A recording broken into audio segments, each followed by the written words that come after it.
Bless the Lord, O my soul, and all that is within me, bless his holy name. Hi, thanks for tuning in to Armor of God again. And as always, thank you so much for taking the time to be here with us. And hopefully all of you will be edified with what we have put together for you here. Anyway, this is going to be quite a long compilation of clips, and most of them will be focusing specifically on spiritual warfare. I've been sharing several short videos recently, 3 of which were from my interview with Father Francis. So I hope all of you that have watched those videos, you've learned so much from listening to him. So now let's start with the first clip, and I'd like to share this clip of Father Joseph Iannuzzi with you.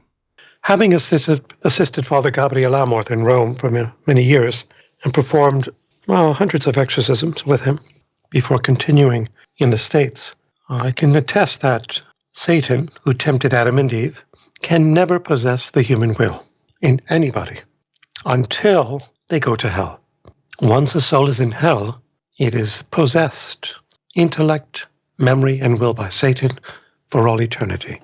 And it goes to hell by its own free choice. Certainly that free choice is conditioned by tests that it failed in life, gravely failed, without repentance. But in life, Satan cannot possess the human will of that person that would eventually be damned, nor the will of anyone, neither us nor anyone that was ever tempted on earth. Consider this. Satan can enter the intellect and memory at will, but he cannot enter the will without our allowing him to do so freely.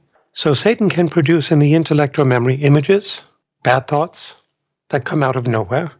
We're not responsible for that. But it is up to us, once we are aware that these thoughts, patterns of thoughts, images that come to the mind are not of us, but of Satan, to get rid of them. So the fact that they're there is no sin. We had nothing to do to put them there in many cases. In the case where an image, a bad thought, a bad idea, a bad word jumps into our head, we have no responsibility of that sin in that moment.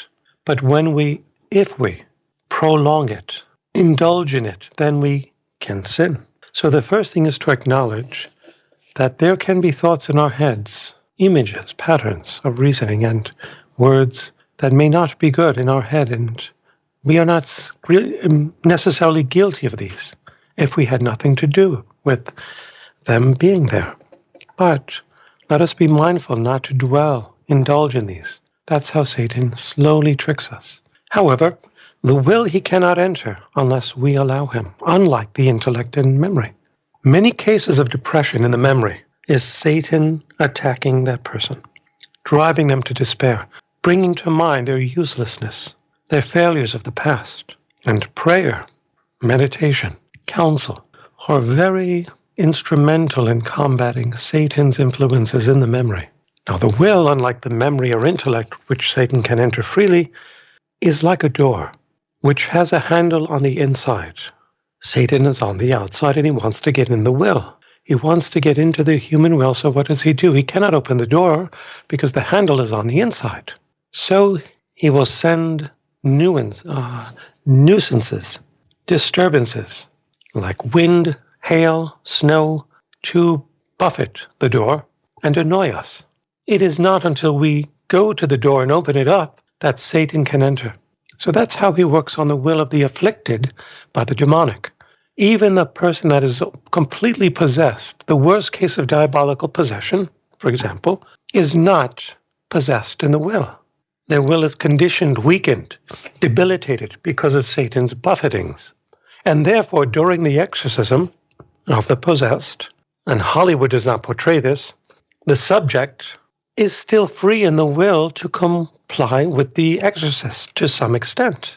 And therefore it is not unusual for Father Amorth or other exorcists to encourage the possessed to cooperate in the exorcism. And then for the next clip is somewhat related to what Father Iannuzzi said in the clip, and I think this will be useful to bring us even more understanding about the whole thing. For this one, I'd like to share this clip of Father Fortea. Free will is a gift that nobody lost. Every time we do not want to sin, we do not sin. We sin when we want. We cannot say, oh, he was confused, his intelligence. If he was completely wrong and he did not see the evil of that action, he did not sin. If he was so weak that he cannot avoid the sin, he did not sin. Sin requires that you know that that is a sin and you want to do. That's very important to state in a very clear way, because demons are around the free will. Sometimes when there are very, very bad habits, demons come near that person to increase the number of sins and the quality. But they just come to increase what is inside. If a priest in confessional command that demon to go out, okay, he will be out. It will be like a wall for a time. But if the sin is inside, the will does not want to avoid a sin, he will continue sin without the demon. Only if the will wants to avoid the sin, it will help not that demon to be at the side. But if you expel that demon, but the person that they sin again, the demon will return. For the first two clips, we've listened to Father Iannuzzi and Father Fortea talking about the human will, our free will, the attack of the devil, how the devil tempts us, etc. So we're still somewhat on the subject in the third clip here, and this time, I'd like to share this clip with you of Father Carlos Martins, a priest that you know I've listened to a lot as well. So I encounter people all the time and say, well, I don't give the devil authority to have any jurisdiction or issue over me. Right? But you're viewing this the wrong way. If somebody knocks at your door and you may not have delegated any permission for the person on the other side to do you or your family members harm. But guess what? You open the door, there's somebody standing there with a knife, kills you, kills your family members. What permission you gave is irrelevant. It doesn't matter. Spiritually, it's the same thing. You open the wrong door. You open the wrong door. And now you're subject to the consequences. Personal sin. Then generational sin, right? And this is one that causes no small controversy among Christian churches, in particular some Protestant churches, because they don't acknowledge it at all. But look, our entire faith is based upon generational sin. What is original sin if not generational sin? Well, the Pharaoh. So he puts a curse upon Moses, utters a curse, and what happens? Well, every firstborn of the land is struck dead that night during the first Passover. Right? Every firstborn. None of the firstborn sinned. Right? Pharaoh sinned, but the effect of the sin was visited upon them. Right? When David counted, when he took the census against the will of the Lord, right? Then he was given three options. Right? Pick your punishment. A, B, or C, right? The punishment he picked was for 3 days pestilence, right? So all of a sudden, all the food in the land is eaten by locusts. And David says, Lord, it's not them. The sin was not theirs. It was mine. Right? Why are you punishing them? So there is such a thing as generational sin. And also during Father Martins talked a little bit about the characteristics of these fallen angels. We think of demons as species of things. Well, what kind of demon did you have? Did you have this kind of demon or that kind of demon? This demon, this is his nature. He acts in this manner. So you go into a different situation, he's going to act in that manner. No, that's not the case. That nowhere is that necessarily a part of the script. He can completely change, offer a completely different name, and exhibit a completely different personality. And anybody who says that's impossible, doesn't have a notion of what he is talking about. Nowhere in Revelation does it say they have to function according to a particular nature, a particular set of behaviors and characteristics. There are 2 clips in this compilation where I've also included 2 cases that the exorcist worked on before. And this type of clip is one that most of you love to listen to as well. So for this, let's start with the first one, and that is going to be Father Carlos Martins again. In fact, in one of my cases, I had a Ouija board case. The 2 family dogs, the dogs saw the teenagers were beginning to play with the Ouija board. The dogs saw something, a figure, rising out of the board. And how they could tell is the dogs, there was a spot above the Ouija board that they started to growl at. They stood at attention towards it, and they started to walk backwards. And that spot rose and rose and rose. And their eyes were following it. So the dogs are walking backwards, and they're constantly looking further up, almost as if something is rising, getting bigger out of the board. And then at a certain point, they yelped, left the room, and those dogs never again entered that room. So even when the case was resolved, they never again entered that room.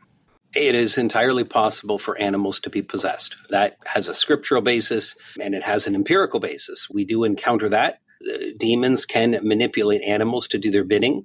Is it easy for them to do? That really depends on the situation. There isn't a simple answer for that. But if the devil can find a way to use your animals against you, then he will try to do so. If he can put a rock in your shoe, he's going to try to do so. But for us, I think that we're humans, and we have to live our lives, and we cannot live our lives constantly worried about the devil. The MO that we should have framed in our minds is we have to get to heaven. And that means I've got to love God with all my heart, all my soul, all my strength. I've got to live virtue, and I've got to proclaim the gospel, because my duty is to evangelize. And so that has to be our primary aim, not the devil. If the devil has managed to make us be solely concentrated on him, or at least as the first thing, then he's already won, because he's taken our attention away from where it should be. And then the next clip will be of Father Reehil and the type of cases that he's sharing here. I've shared several times before, including the exorcist from the Philippines, Father Winston. Currently, I have a few cases I'm dealing with that's an incubus spirit. And this is one of the most repulsive, because it actually sexually abuses people. But you need to invite it in to some degree. And this is where people get tripped up. So there was a woman who's a lawyer, and she self-professed Gnostic, didn't care if there was a God. She wasn't interested in it. And she had something moving around in her bedroom at night. So she finally said to the thing, if there's something present here, grab my hand. And something grabbed her hand. So for most people, that would be like a sign to say, this is a problem. There's something in my room that I can't identify, and who knows what else it's going to do. But she didn't do that. She developed a conversation with this thing, asking for like yes and no answers through moving things in the room and whatnot. And eventually it progressed to, she said it kissed her, and she didn't swat it off and say, no, I don't want that. And eventually now it's having sex with her, and then it's raping her. And now she doesn't like it. And that's when I get called to come in. But, it's always this case. And I had 3 at once of the same thing. It's always kind of strange. You're like, well, why is this suddenly and popping up everywhere? And one of them was a man. These spirits don't have gender, but they can impersonate gender. And he said to me, in all honesty, so I woke up half awake and didn't really know what was happening, but I felt like my genitals were being stimulated, and he was enjoying it. So he had this thought, well, whatever this is, I like it. And there was the permission. So if you're not schooled in this, like, think about it. If you're half day sleeping in and out, you're not really paying attention. It's easy to be tricked into giving the thing permission. So that's what I'm seeing right now. I'm not sure why that happens, to some degree. I also think that people that are curious are more at risk, because they're more open to like just testing things and seeing what happens, or playing these games with, whatnot, Ouija boards and things like that, because they don't believe it. And if you think this is all made up, of course, you're going to go into it thinking, how could I get hurt? It's not real, until they do get hurt. And then, then you have to call somebody for help. Now, during my last interview with Father Francis, I asked his opinion about the situation surrounding Father Carlos Martins. I didn't tell him that it was Father Martins, though. I just shared what happened according to the letter from Father Martins' lawyers, which one can easily find on social media. And I also asked his opinion on how people are being super sensitive these days when the words priest and children appear on the same line in the news. And of course, this happens because of what some bad priests who committed the crime of sexual abuse towards children in the past. And unfortunately, in this case, people were making rushed judgments when it comes to Father Martins, making all kinds of assumptions. However, some misjudged that clip of Father Francis, and they're thinking that Father Francis was saying a lot of stupid things in the video, which is unfortunate because I really appreciate the way Father Francis explains the whole situation surrounding the priests and how they're to conduct themselves publicly, especially around children. Again, bear in mind that I did not tell him it was Father Martins I was referring to, and in the clip, Father Francis is saying, and I quote, "Unfortunately, his name is damaged." And some had a lot of issues when Father Francis said this. This particular priest, I'm sure that they will have an investigation, and they'll finally come to the conclusion that he was just interacting in a normal way with the children, and that the whole thing was an exaggeration, right? But unfortunately, his name is now damaged, right? And because of that, and there have been several instances of priests who did absolutely nothing wrong, who could no longer be assigned to a parish because of that. So you can see you're put in an impossible situation. But let me share this clip of Father Reehil, who practically said the same thing. There were no charges levied against him. The police did an investigation and said, there's nothing here. There is no assault here. And that's where it was left. And, this is so damaging to anybody, but more so to a priest because, we live and die by our reputation. And for this false coverage to be put out there and not having the full account of the actual story was a great injustice to him. Anyway, speaking of Father Reehil, let me share this clip of him reminding us to pray for our priests. So the problem is when people stop praying for their priests, the priests are also getting attacked. And then if they don't have people praying for them, they get taken down. And when they get taken down, and they have the biggest target, because strike the shepherd, the sheep scatter. Right. You have to be praying for your priests. I don't care if you think they're good priests or bad priests. If they're good, pray for them to do more good. If you think they've got issues, pray for the Lord to work out their issues and ground them in the truth. Mm-hmm. But I have heard of dozens of priests in the last 2 months who are literally ready to throw their hands up and say, I'm out. I can't do this anymore. And there's not a lot of support in a lot of places. A lot of these guys live alone. Some of them got 2-3 parishes, and they're just going one thing to the next thing, to the next thing, to the next thing. And let me tell you, with the exorcisms, that's getting worse too. So what used to be a couple of sessions to get out a spirit is now taking multiple. And as we're doing these, the other new people are piling up over here, and it's becoming a burden. Like I wake up in the morning and I feel sometimes the burden of how am I going to do this today? And then I just push it off myself. I go, you know what, Mother, it's yours. You organize the day. You get the people in front of me that need to be seen by me, and we'll just go from there. But if I don't remember to do that, and by the way, the first thing I do every day is I'm in the church at 5:30, so I get a holy hour before the public holy hour starts. But a lot of guys are not doing that. They're so depressed that they push the snooze 14 times and then just drag themselves over for mass. And some people I'm hearing, there's a very wonderful priest who stopped doing confessions about a month ago. He stopped doing homilies after that, and now it's just kind of going through the motions. You've got to be praying for your priests. There is one more clip that I'd like to share here with you, and this time it's going to be from my interview with Father Francis, where I asked him the importance of religious dialogue, which if we're paying enough attention, a lot of Catholics are against it. Interreligious dialogue, like I think I told you the last time, I helped to write an agreement about baptism between the Catholic Church in the United States and 5 Protestant denominations that are based on the Calvinist tradition. Okay. Now, that was the first time in 40 years of dialogue that we actually wrote an agreement. I mean, there were many papers, there were many reports, there were many dialogue documents, which were not binding in any way. They were just presenting the outcome of our meeting. So in 40 years, you only had one document, 3 or 4 pages long, where there was a vote taken, not just at the meeting, but of the entire body of the bishops and at the assemblies of all of the Protestant denominations to pass this as law, okay, to implement this agreement on baptism. And so that was a real step forward, but you can see it takes 40 years to get there, right? So every year there was a meeting, there was a different topic taken up. We had 7 rounds of meetings in those 40-year periods. So there's a great deal of time involved as people evolve their understanding of one another's theology.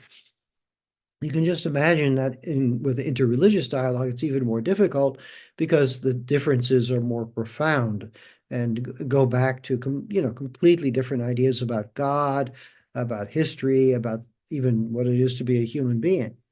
All right, but it is interesting that by developing the relationships, which is the key, I think, developing the relationships over time, it is possible to communicate back to our communities that we are talking, that we are in relationship. This is one of the reasons why it's so important that interreligious dialogue be not only approved of, but conducted by at least some members of the hierarchy. Some bishops should always be involved, because that way people say, oh, the leading authority in the church, the bishop of the diocese, is himself actively involved and intends to implement the consequences of these dialogues, because it does draw attention, and it draws people's attention to some area of the church's life that maybe a lot of people don't know about at all, and so certainly in our dialogues in the United States, when I was responsible for that, we always had the bishop co-chair, and I was the staff person at the service of the bishop. And then on the other side, there would be a leading figure also. And so that there was the leadership component, and then there was also the communication component, getting the information back to the community of faith with whom we were in dialogue. And I think that this is something that takes, a certain amount of effort. It's not so easy to do. The news media rarely report on these meetings. They rarely understand even what we're doing, because the journalism schools are notorious for not paying much attention to religion. All right. In fact, this is one of the complaints that came up regularly in our dialogues in the United States, and I would have to say also that's probably true here as well. Although because of the migrant situation in Europe, a lot of attention has been directed to other cultures, other religions, people belonging to different national backgrounds. And so the journalists have, almost been forced to look at some of these things. But, for example, in our schools, the schools seem to be resistant to holding programs where interreligious understanding could be cultivated. It's almost as if they're afraid to address the issue. And so one of the projects that the delegates were assigned to do was to stay in touch with the public school system here in Italy and try to encourage interreligious dialogue and understanding and programs that would advance peaceful living together. Okay.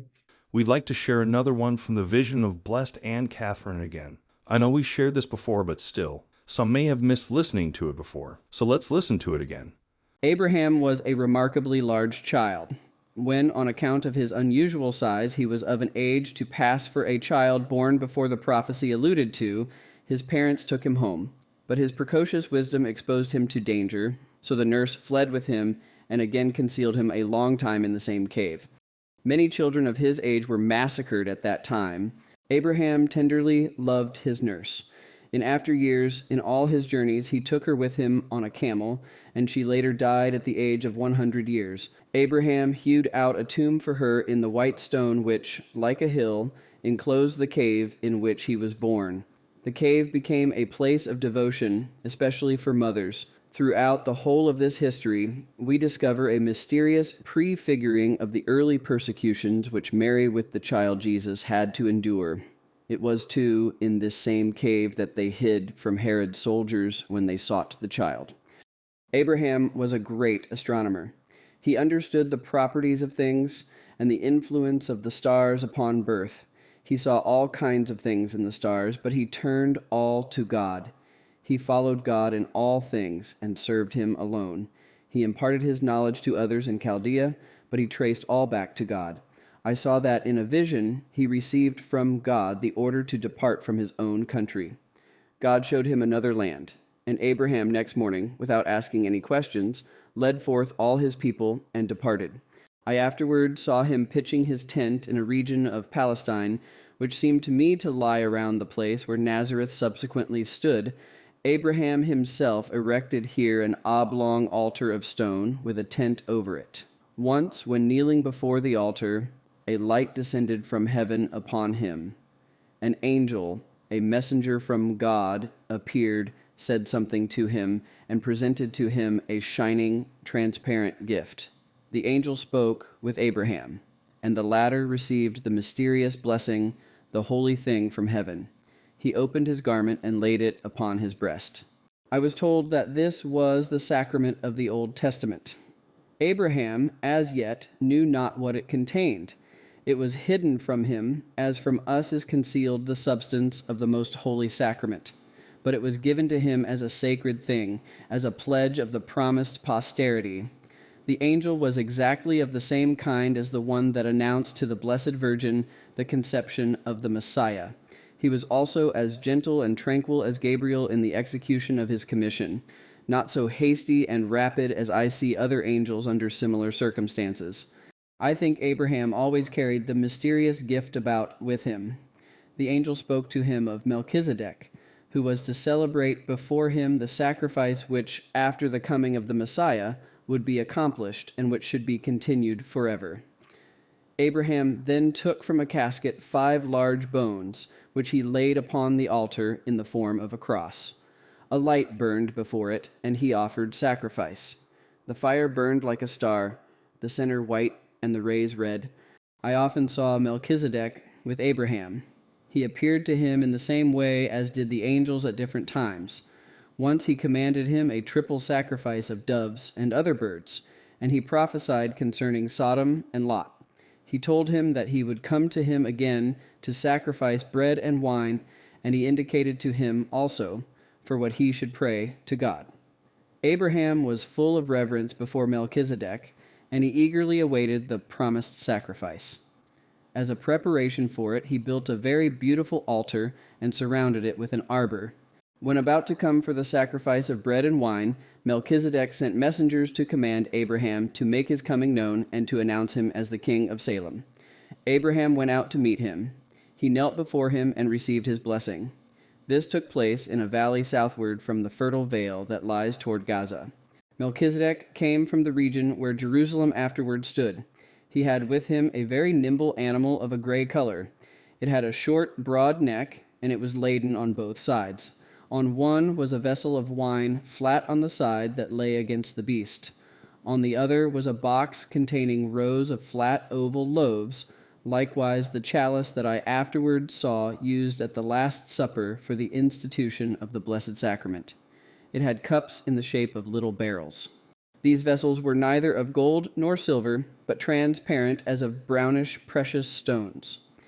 They did not appear to me to have been fabricated by man. They looked as if they had grown.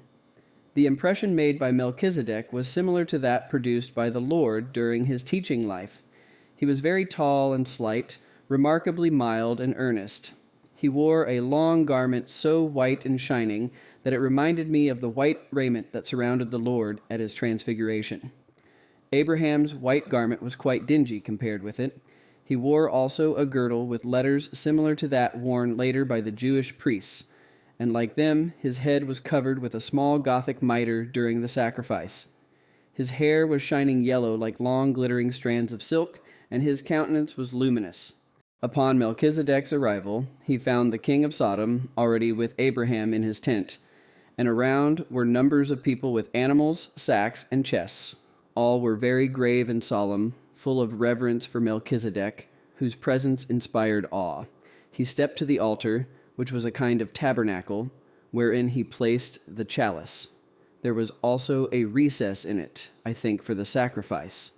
Abraham had laid upon the altar the bones of Adam, which Noah had had in the ark. They now prayed before them that God would fulfill the promise made to Adam of a future Messiah. Melchizedek spread upon the altar first a red cover, which he had brought with him, and over that a white, transparent one. The ceremony reminded me of the Holy Mass. I saw him elevate the bread and wine, offer, bless, and break. He reached to Abraham the chalice used afterward at the Last Supper in order that he might drink. All the rest of those present drank from the little vessels which were handed around by Abraham and the most distinguished personages. The bread, too, was passed around in morsels larger than those given at Holy Communion in the early times. I saw these morsels shining. They had only been blessed, not consecrated. The angels cannot consecrate. All that partook of the food were filled with new life and drawn nearer to God. Melchizedek gave bread and wine to Abraham, the former more luminous than that received by the others. Abraham derived from it great strength and such energy of faith that later on, at the command of God, he did not hesitate to sacrifice his child of promise. I know not whether Abraham also offered the sacrifice of bread and wine, but I do know that the chalice from which he drank was the same used by Jesus at the institution of the most holy sacrament. When Melchizedek, at the sacrifice of bread and wine, blessed Abraham, he at the same time ordained him a priest. He spoke over him the words, "The Lord said to my Lord, sit thou at my right hand. Thou art a priest forever according to the order of Melchizedek. The Lord hath sworn, and he will not repent." I saw also that David, when composing this psalm, had a vision of Abraham's ordination by Melchizedek, and that he repeated the last words prophetically. The words, "Sit thou at my right hand," have a peculiar signification. When the eternal generation of the Son from the Father was shown me in vision, I saw the Son issuing from the right side of the Father as a luminous form surrounded by a triangle, as the eye of God is depicted, and in the upper corner I saw the Holy Ghost, but it is inexpressible. I saw that Eve came from the right side of Adam, that the patriarchs carried the blessing in their right side, and that they placed the children to whom they delivered it upon their right. Jesus received the stroke of the lance in his right side, and the church came forth from the same right side. When we enter the church, we go into the right side of Jesus, and we are in him united to his heavenly Father. I think that Melchizedek's mission upon earth was ended with this sacrifice and the ordination of Abraham, for after that I saw him no more. The chalice with the 6 cups he delivered to Abraham. Well then, that will be all for the video this time. And as always, thank you so much for taking the time to be here with us again, and hopefully all of you have learned a lot from this video. And remember, if there's any feedback or suggestion, please let us know in the comments below. Anyway, if you like what we do and you'd like to support us, I left a link to our PayPal donation in the description box below, and from the bottom of my heart, thank you so much for your continuous support, contributions, and prayers. And until the next one, thanks again for watching, and may God bless you.